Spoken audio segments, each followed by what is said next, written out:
जय श्री कृष्णा, राधे राधे। आज हम आपको सुनाएंगे माघ मास महात्म्य अध्याय 27। इस अध्याय के सुनने मात्र से दोनों लोकों में महान सुखों की प्राप्ति होती है। अपना 27वां अध्याय शुरू करने से पहले मैं आपको बताऊंगी बिस्तर छोड़ने के बाद हमें क्या क्या करना चाहिए जिससे हमारा पूरा दिन मंगलमय हो। हमें सुबह सुबह बिस्तर छोड़ते ही इस मंत्र का जाप अवश्य करना चाहिए। ओम मंगलम भगवान विष्णु मंगलम गरुड़ध्वज मंगलम पुंडरीकाक्ष मंगलाय तनोहरि। ओम मंगलम भगवान विष्णु मंगलम गरुड़ध्वज मंगलम पुंडरीकाक्ष मंगलाय तनोहरि। आप बिस्तर समेटते हुए भी इस मंत्र का जप कर सकते हैं। बिस्तर से उठने के बाद सबसे पहले बिना कुल्ला किए 2 गिलास हल्का हमें गुनगुना पानी अवश्य पीना चाहिए। उसके बाद जय श्री कृष्ण कहते हुए घर के सभी बड़ों के पैर छूकर उनका आशीर्वाद लेना चाहिए। छोटों को जय श्री कृष्ण कहते हुए प्यार दुलार करना चाहिए। बच्चों में संस्कारों की नींव इसी तरह से पड़ती है। जब हमें बच्चे ऐसा करते हुए देखते हैं तो उन्हें भी ऐसा करने की प्रेरणा मिलती है। आइए अब शुरू करते हैं हम अपना 27वां अध्याय। इसमें हम आपको बताएंगे गंगा जल की महिमा एवं प्रेत का उद्धार कैसे हुआ। हमने 26वें अध्याय में आपको सुनाया कि जब प्रेत पथिक को रोककर उससे बातें करता है तो प्रेत राहगीर को बताता है कि कैसे उसने नदी पर सारस और बंदर का संवाद सुना, जिसे सुनकर वह भय मुक्त हो गया है। तो इस पर पथिक प्रेत से कहता है कि उसने बंदर और सारस का कौन सा संवाद सुना, वह भी उसे बताई। फिर प्रेत राहगीर को बंदर और सारस का संवाद का वृतांत कहता है। आइए अब 27वां अध्याय शुरू करते हैं। प्रेत बोला, हे द्विज श्रेष्ठ, एक गांव में यज्ञ करने वाला पारियात्र कुल का ब्राह्मण अनाधिकारी को यज्ञ कराने से ब्रह्म राक्षस हुआ था। हमारी संगति में वह 8 वर्ष तक रहा। उसकी हड्डियों को उसके पुत्र ने इकट्ठी करके गंगा जल के कनखल तीर्थ में डाल दी। गंगा जी के प्रभाव से उसी क्षण वह दुखदायी राक्षसत्व से मुक्त हो गया। इसी कारण गंगा जल की बड़ी अद्भुत ही महिमा होती है। मैंने यह प्रत्यक्ष देखा है। बड़ी बड़ी पीड़ाओं से व्याकुल अब मैं अपने पीड़ितत्व को दूर करना चाहता हूँ। इसी कारण मैं आपसे गंगा जल मांगता हूँ। पहले जो मैंने तीर्थ में पाप किए और बड़ी बड़ी कदान लिए थे उसका कोई प्रायश्चित नहीं किया करता था।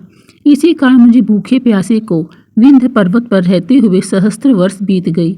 यह सब कथा मैंने तुमको कह सुनाई है। हे धार्मिकों में श्रेष्ठ, इस समय आप जलदान देकर कंठ में आए मेरे प्राणों को संतुष्ट कीजिए। प्राणियों को प्रेत रूप में जीना दुर्लभ है, परंतु प्राणियों को सर्वदा सब प्रकार से शरीर की भी रक्षा करनी चाहिए। कुष्ठ इत्यादि रोगों से ग्रसित भी शरीर त्याग करने से इच्छा नहीं करते। देवदेवती जी ने कहा। ऐसा उस प्रेत के वचन सुनकर वह पथिक ब्राह्मण विस्मित हुआ और प्रेत पर कृपा करता हुआ मन में विचारने लगा। संसार में पाप तथा पुण्य के फल अवश्य प्रत्यक्ष दिखाई पड़ते हैं। यदि संसार में ऐसा न होता तो देव दानव मनुष्य जीव जंतु अनेक योनियों के जन्म व मरण से अनेक व्याधियों से पीड़ित बालक व वृद्धजन, अंधे कुबड़े, धनी निर्धन, पंडित मूर्ख आदि के लोक में रचना कैसे होती। इस कर्म भूमि में जिन्होंने न्याय मार्ग से धन इकट्ठा किया है वे ही धन्य हैं। भूमि, रतन, स्वर्ण, गो, धान्य, गृह, हाथी, घोड़ा, गांव, अन्न, फल, जल, कन्या, औषधि, छत्र, जूता, आसन, सैया, तांबुल, माला, पंखा आदि त्रिलोकी में सुख चाहने वाले को अवश्य दान हमें करना चाहिए। सत्पात्र को दान देते हैं वे ही अपना हित करते हैं। जीवन में दान में दिया हुआ पदार्थ ही स्वर्ग में प्राप्त होता है और वही भोगा जाता है। इसीलिए हमें जितना अधिक हो सके अपने सामर्थ्य के अनुसार दान जरूर करना चाहिए।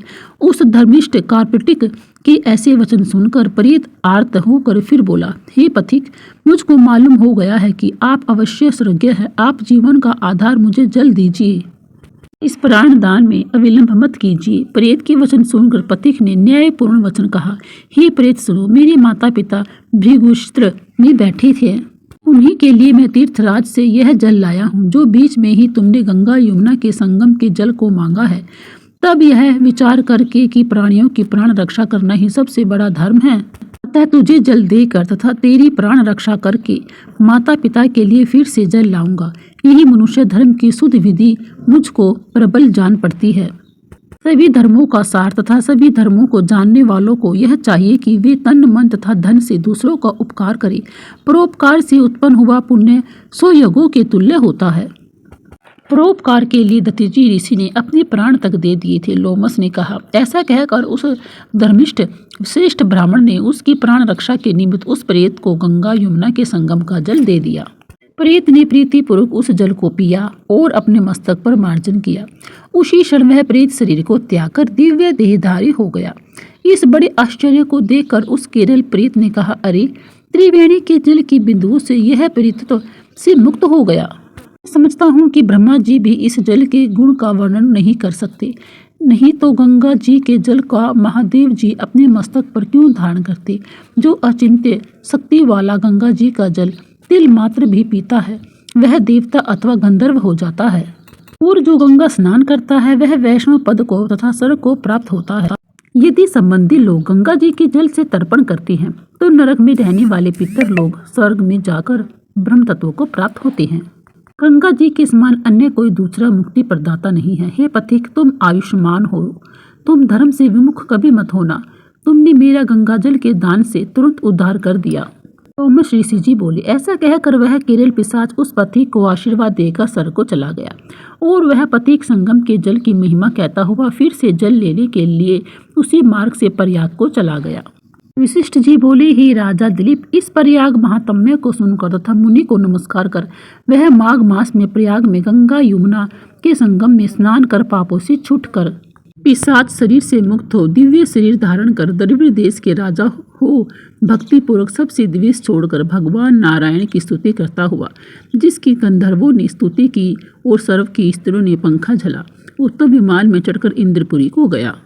द्विज श्रेष्ठ, यह इतिहास पुण्य, यश, कीर्ति, ज्ञान और मोक्ष को देने वाला है तथा दुर्गति का नाश करने वाला है।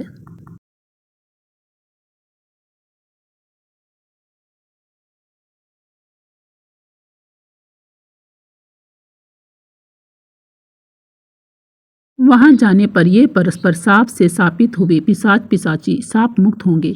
वशिष्ठ जी बोले, इस प्रकार लोमस जी के मुख कमल से अमृत में मधुर कथा को सुनकर उन्हीं के साथ उन लोगों ने दक्षिण दिशा को प्रस्थान किया। इस प्रकार माघ मास महात्म्य का 27वां अध्याय यहीं पर संपूर्ण होता है। आगे का वृत्तांत हम आगे अगले अध्याय में कहेंगे। जय श्री कृष्ण, राधे राधे। कथा अच्छी लगी हो तो लाइक करें, शेयर करें, सब्सक्राइब जरूर करें। कुछ गलती हो गई हो तो हमें माफ़ करने का कष्ट करें।